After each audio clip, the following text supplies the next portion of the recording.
So if you watched my most recent video, you would have been made aware of an incident that occurred outside Wycombe police station, whereby I was subjected to insults followed by an assault, all whilst being falsely imprisoned by two police officers, PC 7351 Thomas and our knee enthusiast, PC 4246 Lewis Kent. So this was actually in response to me filming the police station from a public pavement. Both officers were certain that I was committing an offence, and after some legislation bingo involving Section 1 of PACE and Section 43 of the Terrorist Act, they finally decided to settle on Section 47 of the Terrorist Act to detain and subsequently search me. As the legislation clearly illustrates, a senior police officer must give authorization in order for this legislation to be used. PC Thomas had other ideas and decided to bring it upon himself to make that decision for his superiors and proceeded to illegally use the power anyway. So I'd like you to meet PC Lewis Kent 4246. Mr. Kent is fond of using four-letter words when addressing members of the public that are engaging in lawful activity that he doesn't necessarily agree with. He doesn't rely on legislation or the law to determine if somebody is right or wrong, because after all, that would mean actually having to know the law, and God forbid a serving police officer of 6 years should have to know that. So when Lewis's public order swearing strategy doesn't work, he's got no problems resorting to excessive force to make sure his point is heard. Kneeing members of the public in the back once they are already subdued was one of the strategies in Lewis's excessive force arsenal.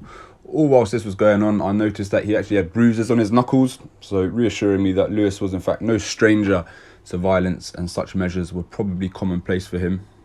You know, if you were ever in doubt or needed reminding, this video clearly demonstrates that Thames Valley Police do in fact employ criminals themselves. As for PC Thomas, on this occasion, I'm going to give him the benefit of the doubt and spare publicising his personal information on YouTube. I will of course still be suing him for the misuse of Section 47 of the Terrorism Act. That being said, there were times in which he did actually show me a bit of respect and ask me if I was okay. So on that basis alone, although to a limited extent he did uphold somewhat of a duty of care as a police officer, so for that reason alone, I'm going to spare him the embarrassment of having his face and name on YouTube. Believe it or not, I'm not a police hater and treat everyone on an individual basis. So anyway, moving on, whilst being detained, both officers demanded that I give my details. Obviously I refused. They arrested me under Section 50 of the Police Reform Act, which, if you're not aware, is an offence to not provide an officer with your name, date of birth and address when asked. I refused to get into the car with them and they had to use force to restrain me and get me into the car. PC Lewis then further arrested me for obstructing police. Looking back, this might have been a silly thing to do, but after all, I am human, and believe it or not, I didn't fancy taking orders from the same tyrants that had just trampled all over my rights. So PC Lewis assured me that he'd be seizing my phone and that I wouldn't be getting it back. I made him aware that thousands of people watch my videos and that he was foolish for not deleting my footage when he had the chance. He tried to claim that he didn't care and that he'd look good on camera and tried to brush it off, all whilst his face told a completely different story. It was at this particular moment he'd in fact realised that he'd messed up massively. I know you were hurting, buddy. You were right to be nervous. It's okay, mate. I was then taken from Wycombe to Aylesbury police station, which is roughly 15 miles away. It took about 30 minutes. All this time I remained in cuffs. Once we arrived in Aylesbury, I was booked into Aylesbury police station, where both officers convinced the duty sergeant that I'd been extremely difficult throughout the arrest and that they couldn't be sure of whether or not I was concealing a weapon. Can you believe that? The sergeant bought this story and proceeded to authorise a strip search of myself. I was then taken into a room and strip searched. Nothing was found. I later provided my details to the sergeant on the basis that I would otherwise be charged for the Section 50. I was then taken into a cell, and after 2 or 3 hours a charging decision was made. The Section 50 was dropped, but I was to be charged with obstructing police. The sergeant offered me a conditional caution on the basis that I wrote a written apology.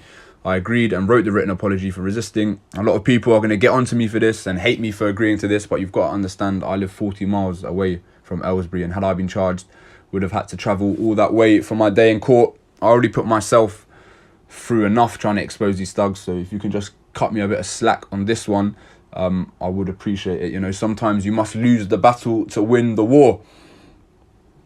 So shortly afterwards, I was in fact released from custody. So in conclusion, the events surrounding the incidents that happened are still very fresh, and I will not rush into bringing forward civil proceedings or in fact private prosecutions. Rest assured, proceedings will be brought, but first I must gather as much information and advice as possible. This is not a process that can afford mistakes or inconsistencies. Both officers responsible will be made to account for their actions in order for me to be able to achieve the best possible result for myself and for the public, the process must be done properly and perfectly.